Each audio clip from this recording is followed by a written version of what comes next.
version of a Bigfoot-like creature with a talent for stealing apples gets its name from the Pennsylvania Dutch term of apple snitch.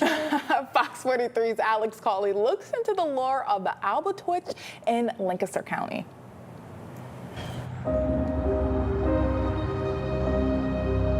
We are the Halloween town of the state of Pennsylvania.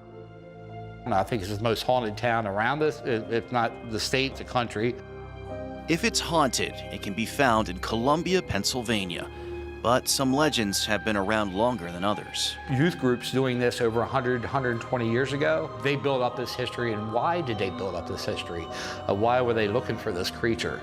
And where did the creature come from? From the haunted dungeon built in 1863 below the now Columbia Market House, Chris Vera and Rick Fisher try to explain what few have been able to do for over a century in Lancaster County. What is an Albatwitch? It's considered Pennsylvania's little Bigfoot, but I believe it's a cryptoid. I believe it it's very nimble, fast, knows how to climb trees. I was up at Chickies after a heavy rain before the Northwest Trail system went in and found footprints going from one edge of the woods to the other edge of the woods, barefooted. There's not too many people who are going to be barefooted. And those feet were probably only like size 5, 4 or 5, but the big toe was real large. After I saw it and I was doing research, the best thing I could come up, description, was an Albatwitch. I met a guy named Dwight. He had a sighting of a creature. He said, I picked my 2 buddies up going to work, and as we were driving down Pinkerton Road by the golf course, we saw this thing. It was short, maybe about 4 foot, 5 foot tall. It was covered.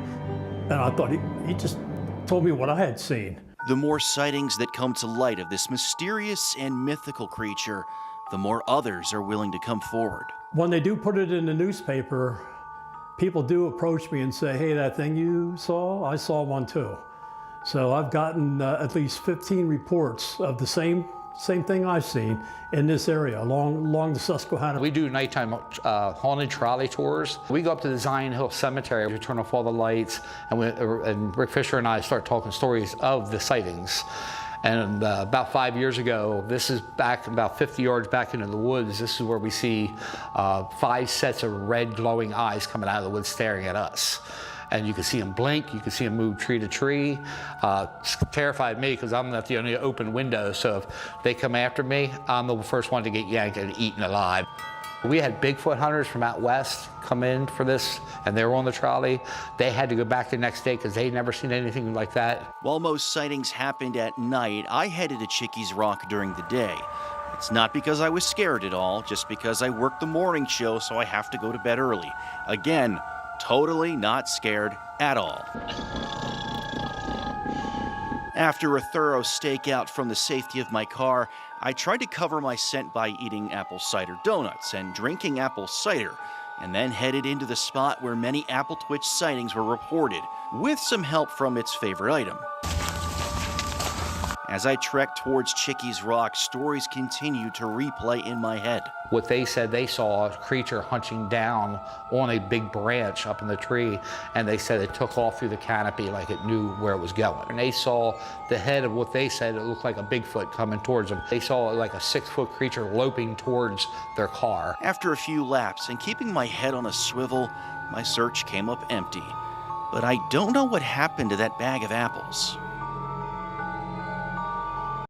Spooky? I don't know if I'm convinced just yet, but there is some compelling evidence. Yeah, I like his stakeout though. He was dedicated to it. Even though he was taking a nap in the car. Yeah, and eating apple cider donuts. Well, we're going to hear from him in just a little bit, even more on all of this, so I cannot wait to see that.